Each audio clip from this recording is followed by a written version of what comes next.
Hello guys, कैसे हैं आप।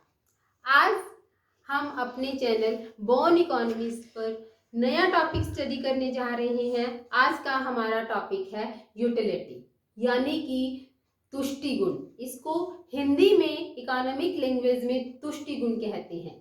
मतलब कि यूटिलिटी बेसिकली होती क्या है, जब भी आप किसी भी चीज को कंज्यूम करते हैं तो वो चीज आपको कुछ ना कुछ सेटिस्फैक्शन देती है, कुछ ना कुछ उसको यूज करने से, कंज्यूम करने से आपको जो संतुष्टि मिलती है, जो सेटिस्फैक्शन मिलती है, उसको ही यूटिलिटी कहा जाता है। तो स्टार्ट करते हैं हम आज का अपना topic, utility analysis with your channel born economist.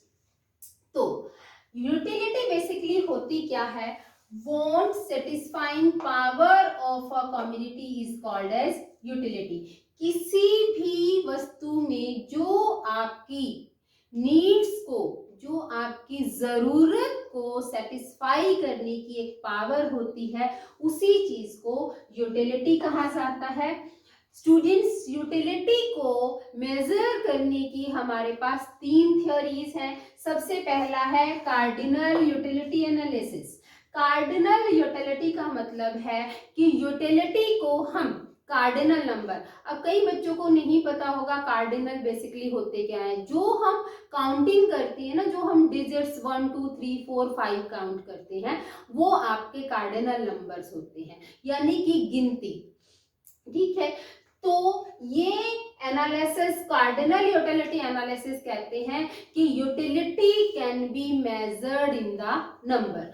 जो चीज आप कोई भी कंज्यूम करते हैं, उसको कंज्यूम करने से जो आपको सेटिस्फैक्शन मिलती है, आप उनको एक नंबर में काउंट कर सकते हैं। नंबर में यानी कि जैसे मैंगो कंज्यूम किया, तो मैंगो कंज्यूम करने से आपको जो मतलब 5 यूनिट्स के बराबर यूटिलिटी मिली, तो मैंगो के कंजप्शन से मिलने वाली यूटिलिटी जो है ना, वो 5 है। ऐसे ही कहते हैं कि कार्डिनल नंबर्स में आप किसी भी चीज को कंज्यूम करते हैं, उससे मिलने वाली यूटिलिटी को मेजर किया जाता है। दूसरा जो आपका कंसेप्ट है वो है ऑर्डिनल यूटिलिटी एनालिसिस। अब रियलिटी ये है कि किसी भी चीज से जो यूटिलिटी मिलती है, जो सेटिस्फैक्शन मिलती है, हम उसको नंबर में काउंट नहीं कर सकते, बल्कि हम उसका एक सीक्वेंस बना लेते हैं कि मुझे एप्पल ज्यादा पसंद है, या फिर ऑरेंज ज्यादा पसंद है, रसगुल्ला ज्यादा पसंद है, या काजू की बर्फी ज्यादा पसंद है। तो हम जो भी चीजों का कंजप्शन करते हैं, हम उनका एक सीक्वेंस बना लेते हैं, एक ऑर्डर बना लेते हैं। इसको कहते हैं ऑर्डिनल यूटिलिटी एनालिसिस। ठीक है, जो यूजी स्टूडेंट्स हैं, जो मतलब फर्स्ट ईयर के स्टूडेंट्स हैं, उनके सिलेबस में कार्डिनल और ऑर्डिनल यूटिलिटी एनालिसिस ही है। लेकिन जो हमारे पीजी स्टूडेंट्स हैं या एमकॉम के स्टूडेंट्स हैं, वो रिवेल्ड प्रेफरेंस थ्योरी को भी पढ़ते हैं। ये थ्योरी जो है ना, सैमुएल्सन ने दी थी। ये लेटेस्ट वर्जन है आपका यूटिलिटी एनालिसिस का। ये क्या कहता है कि किसी भी चीज से मिलने वाली सेटिस्फैक्शन जो है ना, उसको हम एक उनकी अलग अलग कॉम्बिनेशंस की बास्केट बना लेते हैं, और फिर उसके अकॉर्डिंग हम इसको यूटिलिटी को मेजर करते हैं। यहाँ पर ये जो थ्योरी है, ये स्ट्रॉन्ग ऑर्डरिंग और वीक ऑर्डरिंग एक्सियम के ऊपर बेस्ड है कि किसी चीज को हम बहुत ज्यादा प्रेफरेंस करते हैं और किसी चीज को हम बिल्कुल पसंद नहीं करते। तो जिस चीज को हम बिल्कुल पसंद नहीं करते, हम कभी भी उस चीज को सेलेक्ट नहीं करेंगे। ये कहना है रिवेल्ड प्रेफरेंस थ्योरी का। तो हम आज स्टार्ट करेंगे हमारे topic cardinal utility analysis. Cardinal utility analysis जो है, इसको सबसे पहले डेवलप किया था प्रोफेसर ड्यूपेट, गोसेन, वालरस और मेंजर ने। इनके अकॉर्डिंग दिस एनालिसिस क्या states that utility can be measured in the cardinal numbers such as 1 2 3 4 etc, and these numbers can be added and subtracted। यानी कि आपकी यूटिलिटी कम भी हो सकती है और ज्यादा भी हो सकती है। उसके बाद हम पढ़ते हैं कि यूटिलिटी की बेसिक फीचर्स क्या हैं। फर्स्ट फीचर है utility is subjective in nature. Subjective का मतलब क्या है कि हर पर्सन को हर चीज से मिलने वाली यूटिलिटी अलग अलग होती है। आपको मैंगो ज्यादा पसंद है तो आपको मैंगो से ज्यादा सेटिस्फेक्शन मिलेगी, मेरे को मैंगो कम पसंद है तो मेरे को मैंगो से सेटिस्फेक्शन कम मिलेगी। सब्जेक्टिव का मतलब है कि पर्सन टू पर्सन वेरी करती है, किसी पर्सन को किसी चीज से ज्यादा सेटिस्फेक्शन मिलती है और किसी चीज के कंजप्शन करने से कम मिलती है। दूसरा है utility is relative in nature. Relative का मतलब है कि यूटिलिटी कभी भी कांस्टेंट नहीं रहती, यूटिलिटी आपकी टाइम टू टाइम चेंज होती रहती है। जैसे कि समर सीजन में हमें कूलर अच्छे लगते हैं और विंटर सीजन में हमें हीटर्स अच्छे लगते हैं। अब समर में आप हीटर चला के बैठो, सोचो आपको कैसा लगेगा, बिल्कुल अच्छा नहीं लगेगा ना। क्यों? क्योंकि यूटिलिटी जो है ना वो रिलेटिव है, समय के साथ साथ और सिचुएशन के साथ साथ आपको हर वस्तु से मिलने वाली यूटिलिटी जो है ना वो चेंज होती रहती है। फिर है utility is not essentially to the useful. Utility जब आप किसी भी चीज को कंज्यूम करते हैं उससे जो सेटिस्फैक्शन मिलती है वो आपके लिए हमेशा फायदेमंद होगी ऐसा जरूरी नहीं है। अब कोई पर्सन जो है ना वो शराब पीता है, क्या शराब फायदेमंद होती है? क्या किसी ने कहीं पे देखा है लिखा हुआ कि शराब पियो आप स्वस्थ हो जाओगे, हेल्दी हो जाओगे, खूब ताकतवर बन जाओगे? नहीं, कहीं भी नहीं लिखा हुआ था। लेकिन जो लोग शराब पीते हैं उनको सेटिस्फैक्शन मिलती है, लेकिन वो सेटिस्फैक्शन उनके लिए यूजफुल होगी ऐसा कोई जरूरी नहीं है। Utility is independent to the molarity.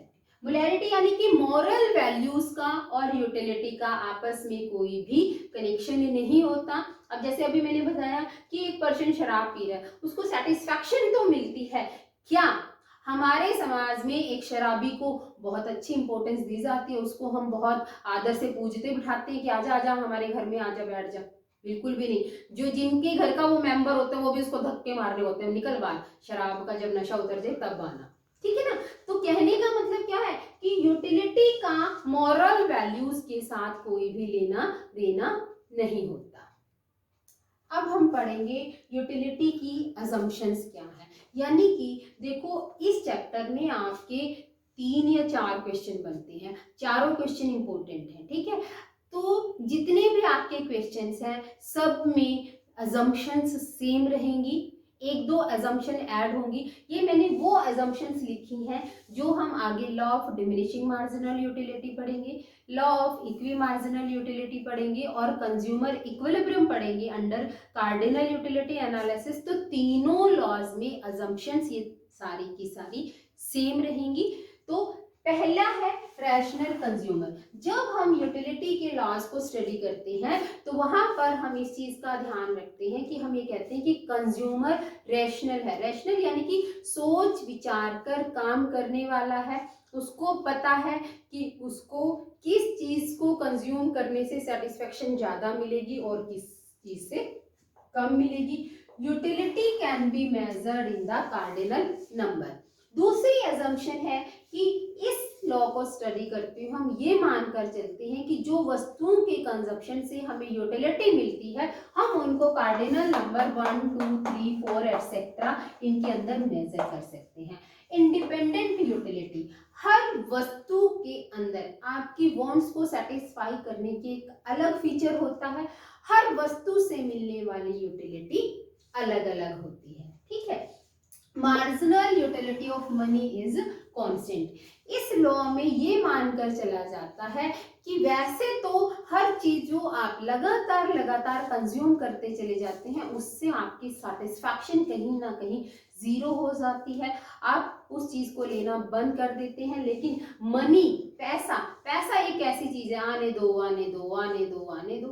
पैसा हम कभी भी नहीं कहते बस मुझे नहीं चाहिए। यानी कि मार्जिनल यूटिलिटी कि जैसे जैसे पैसा बढ़ता चला जाता है हमें पैसे से मिलने वाली सेटिस्फैक्शन कभी भी कम नहीं होगी। ठीक है, डिमिनिशिंग मार्जिनल यूटिलिटी, जब हम कार्डिनल एनालिसिस को स्टडी करते हैं तो वहां पर हम ये कहते हैं कि हर वस्तु से मिलने वाली मार्जिनल यूटिलिटी डिमिनिश होती चली जाती है, यानी कि पहली वस्तु से ज्यादा सेटिस्फैक्शन, दूसरी से उससे कम, तीसरी से उससे कम, चौथी से उससे कम, और इस तरीके से हर अलग अलग वस्तु से आपको सेटिस्फैक्शन कम मिलती चली जाती है। अब हम पढ़ेंगे एस्पेक्ट्स ऑफ यूटिलिटी कि यूटिलिटी जो है वो कितनी तरह की होती है।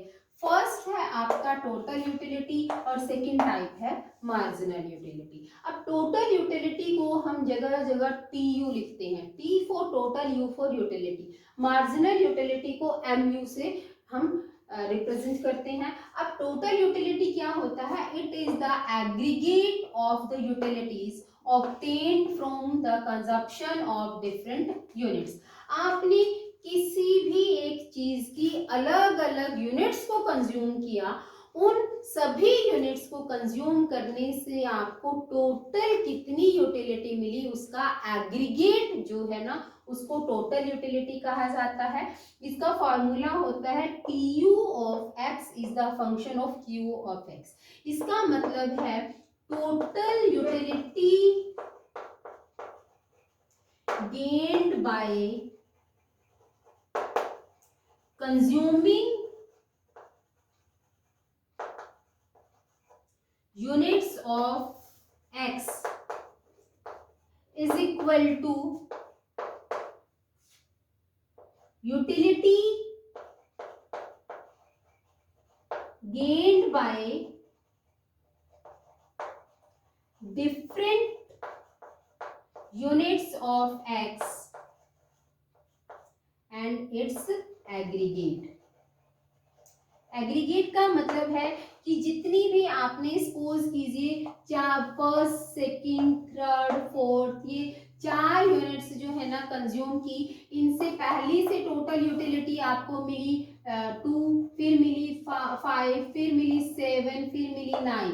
तो ये जो है ना ये आपका एग्रीगेट हो गया कि 4 यूनिट्स जब आपने कंज्यूम की तो उनसे टोटल यूटिलिटी आपको 9 के बराबर मिलती है। That is called as total utility. अब हम बात करते हैं मार्जिनल यूटिलिटी। मार्जिनल यूटिलिटी क्या होता है? जहां पर मार्जिनल वर्ड आ गया वो रिप्रेजेंट करता है चेंज को। क्या है कि marginal utility is the change in total utility due to the change in the units of consumption. आपने एडिशनल क्वांटिटी कंज्यूम की, उससे आपकी टोटल यूटिलिटी में कितना चेंज आया। nth टर्म की यदि आप मार्जिनल यूटिलिटी निकालना चाहते हो तो total utility gain by n units minus total utility gain by n minus 1 unit. इसका दूसरा फॉर्मूला होता है change in total utility to the change in quantity. जैसे कि सपोज कीजिए आपने एक यूनिट कंज्यूम की 5 यूनिट्स जब आपने कंज्यूम की आपको टोटल यूटिलिटी मिली 20। जैसे ही आपने 6th यूनिट कंज्यूम की आपको टोटल यूटिलिटी मिल गई 25। अब मार्जिनल यूटिलिटी क्या होगी? Change in total utility to the change in units. Total utility में चेंज कितना आ गया?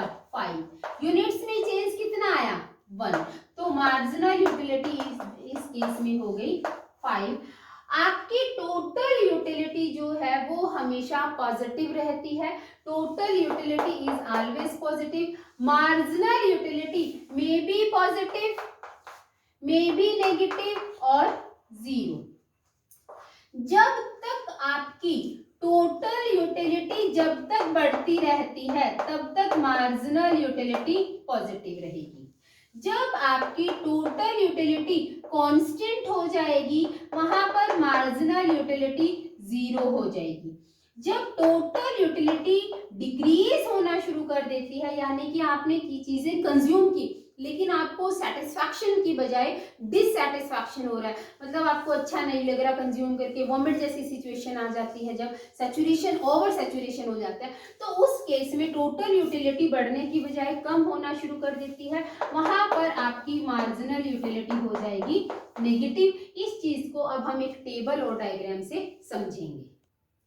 अब हम स्टडी करेंगे कि टोटल यूटिलिटी और मार्जिनल यूटिलिटी के बीच में क्या और कैसे रिलेशन होता है। जैसे मैंने अभी आपको बताया, जब तक टोटल यूटिलिटी बढ़ती है मार्जिनल यूटिलिटी पॉजिटिव है, जहां पर टोटल यूटिलिटी कांस्टेंट होती है वहां पर मार्जिनल यूटिलिटी जीरो हो जाती है और नेगेटिव हो जाती है। कैसे होती है देखो, सपोज कीजिए आपने कोई यूनिट कंज्यूम नहीं की, तो कोई यूनिट जब हमने कुछ खाया ही नहीं, हमने कुछ लिया ही नहीं, तो हमारी सेटिस्फैक्शन भी क्या होगी, जीरो। ठीक है ना, तो यहाँ पे कोई मार्जिनल यूटिलिटी नहीं है। फर्स्ट यूनिट कंज्यूम की, टोटल यूटिलिटी मिली 8, सेकंड से 14, 3 से 18, 4 से 20, 5 से 20, 5 पे 20 का क्या मतलब है कि 4 चीजें खाई जब भी सेटिस्फैक्शन 20 थी, 5 कंज्यूम की तभी भी सेटिस्फैक्शन 20 है, सेटिस्फैक्शन में कोई भी चेंज नहीं आया। उसके बाद जैसे ही आपको एक और यूनिट एक्स्ट्रा कंज्यूम करने के लिए दी जाती है, वहां पर आपकी टोटल यूटिलिटी बढ़ने की बजाय कम हो जाती है। अब हम इस टोटल यूटिलिटी से डिराइव करेंगे मार्जिनल यूटिलिटी। हमने कैसे करना है, जो सक्सेसिव यूनिट है उसमें से पहले वाली यूनिट माइनस करनी है। 8 माइनस 0 8, अब 14 माइनस 8 क्या होगा 6, अब 18 माइनस 14 4, 20 माइनस 18 2, 20 माइनस 20 0 एंड 18, इसमें से ये माइनस करना है, नेगेटिव आए पॉजिटिव आए हमें इससे फर्क नहीं पड़ता। अब देखिए आपको टोटल यूटिलिटी लिखनी कैसे है, पहले आपने 8 का गैप, फिर 6, फिर 4, फिर 2, फिर 0 का गैप और फिर -2 का। आपको क्रैम कुछ नहीं करना, आपको सिर्फ इस चीज को अंडरस्टैंड करना है। मार्जिनल यूटिलिटी आपकी घटती रहनी चाहिए, 2-2 यूनिट से आप इस तरीके से टोटल यूटिलिटी स्टार्ट करेंगे। जरूरी नहीं है आपने 8 से स्टार्ट करना, आप 10 से भी कर लो, 10 कर लो, फिर इसमें 8 ऐड करके 18 आ गया, फिर 6 ऐड कर लिया, फिर उसके बाद 2 ऐड कर लिया, 4 ऐड किया, फिर 2 ऐड किया, ऐसे। अब देखिए यहां तक up to 4 unit marginal utility क्या है, पॉजिटिव है। ठीक है, जैसे ही आपने 5th यूनिट कंज्यूम किया मार्जिनल यूटिलिटी हो गई 0 और 6th यूनिट कंज्यूम करते ही मार्जिनल यूटिलिटी हो गई नेगेटिव, -2 यानी कि नेगेटिव। अब हम इसका डायग्राम बनाएंगे।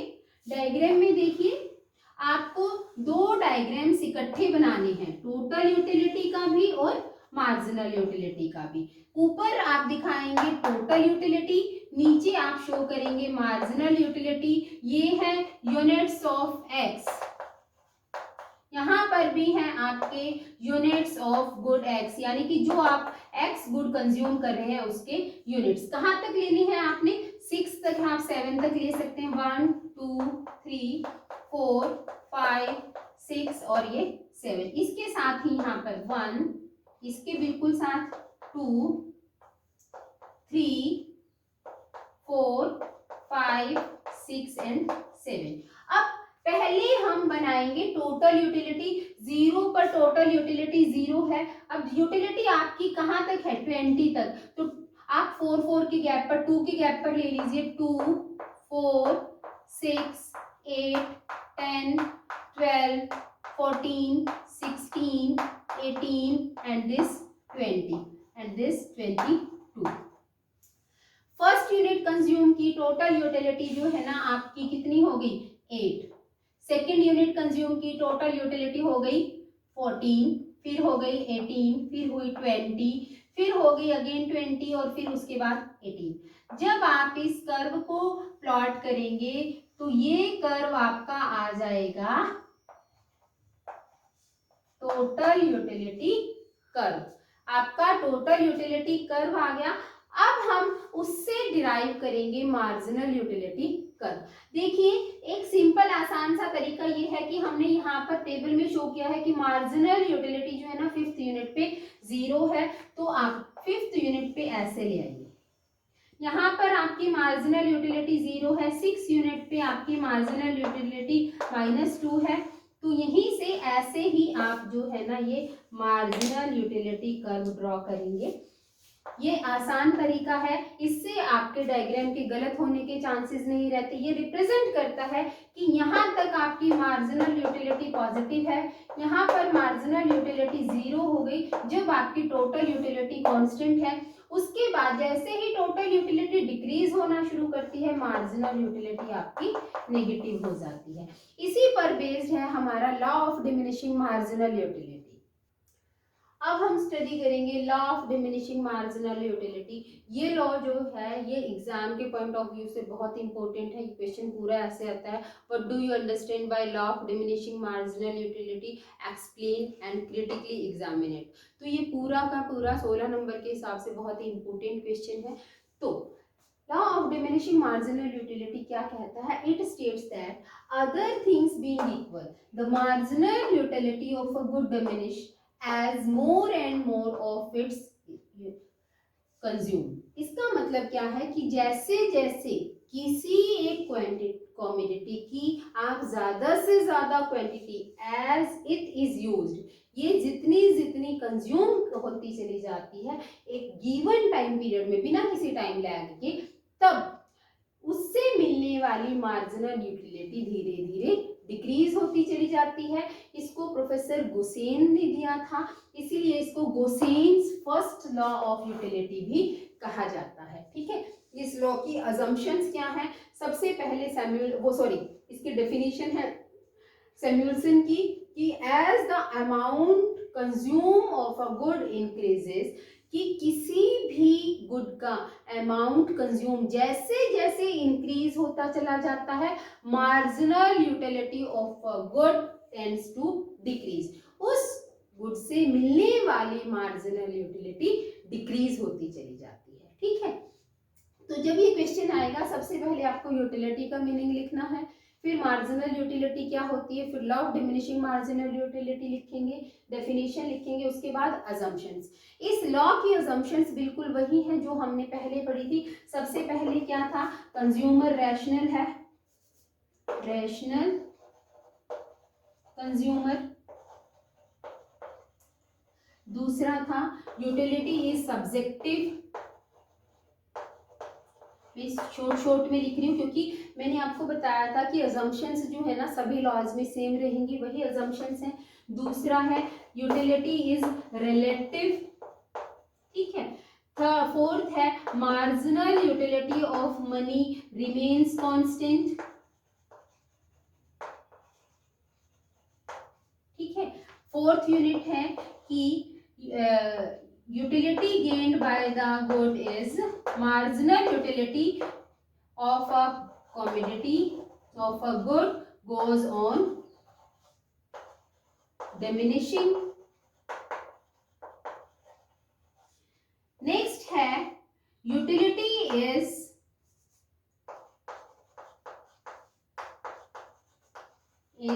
independent। इंडिपेंडेंट है कि हर वस्तु से मिलने वाली यूटिलिटी जो है वो इंडिपेंडेंट होती है, अलग अलग होती है। एक वस्तु से मिलने वाली उपयोगिता दूसरी वस्तु के उपभोग पर से किसी भी तरह से डिपेंड नहीं करती। अब है इस लॉ की एक्सप्लेनेशन कि law of diminishing marginal utility आप कैसे एक्सप्लेन करेंगे। यहाँ पर सबसे पहले हम एक टेबल बनाएंगे। टेबल में हमें बताना है कि मान लीजिए माना कि कंज्यूमर एक्स गुड की अलग अलग क्वांटिटीज कंज्यूम करता है।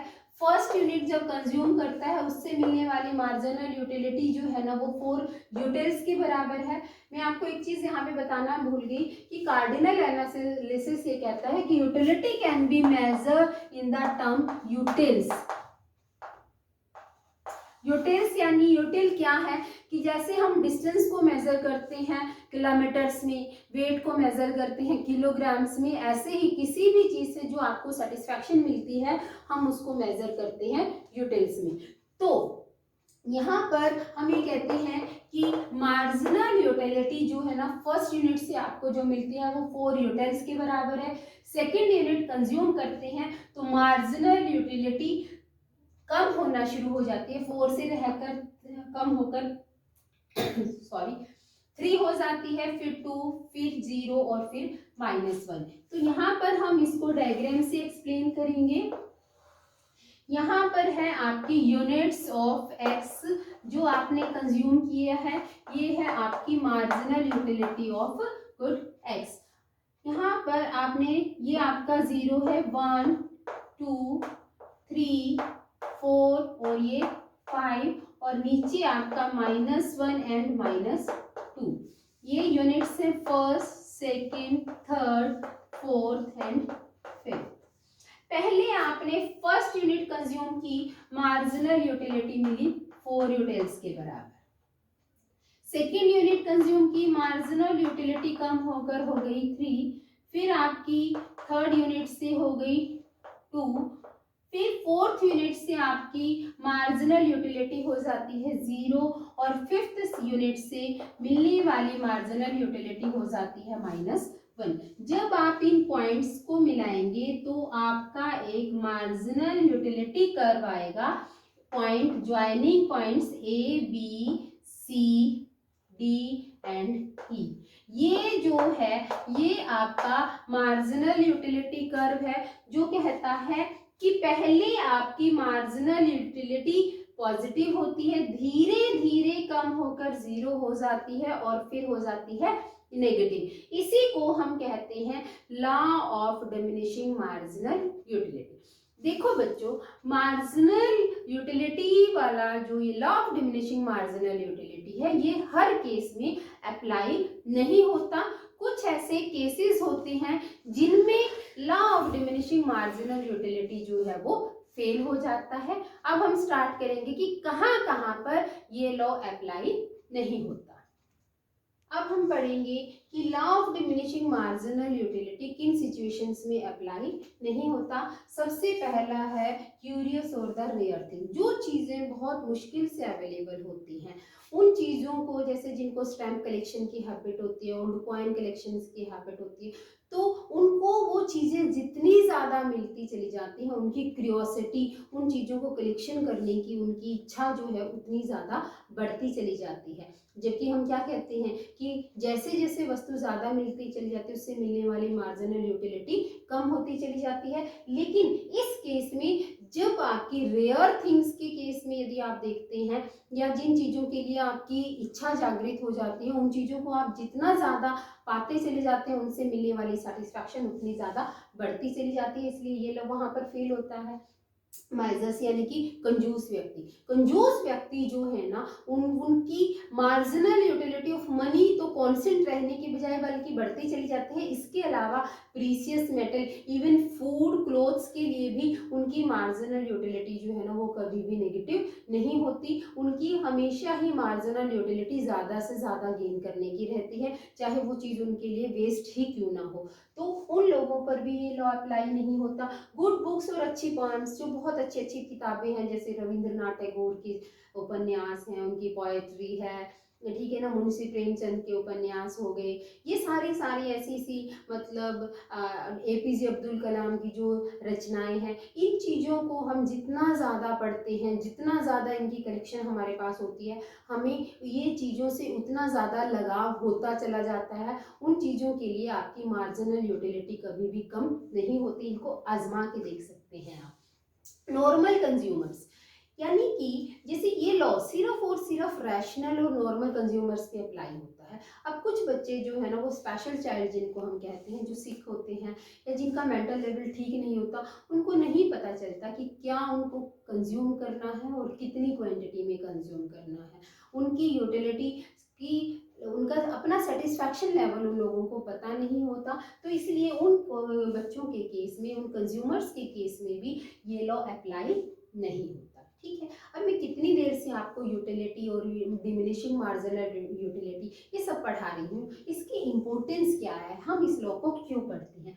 सबसे पहले basis of the law of consumption, आपको कितना कंज्यूम करना है और कब कंज्यूम करना है, कब नहीं करना, ये भी law of diminishing marginal utility से आपको पता चलता है। बीइंग अ रैशनल कंज्यूमर, जब आपकी यूटिलिटी कम होते होते जीरो हो जाती है, इसका मतलब है कि अब आपका सेटिस्फैक्शन लेवल सैचुरेशन पर पहुंच गया है। अब इसके बाद आपको कोई भी चीज कंज्यूम नहीं करनी चाहिए। ठीक है, variety in the production and consumption. अब एक प्रोड्यूसर जो है ना वो गुड्स प्रोड्यूस कर रहा है, अब उसको क्या प्रोड्यूस करना है, अलग अलग वैरायटी में कौन सी चीज प्रोड्यूस करनी है, ये भी law of diminishing marginal utility से आपको क्लियर हो जाता है। कंज्यूमर जिन चीजों की डिमांड ज्यादा करता है, इसका मतलब है कि उन चीजों से उसको सेटिस्फैक्शन ज्यादा मिलती है।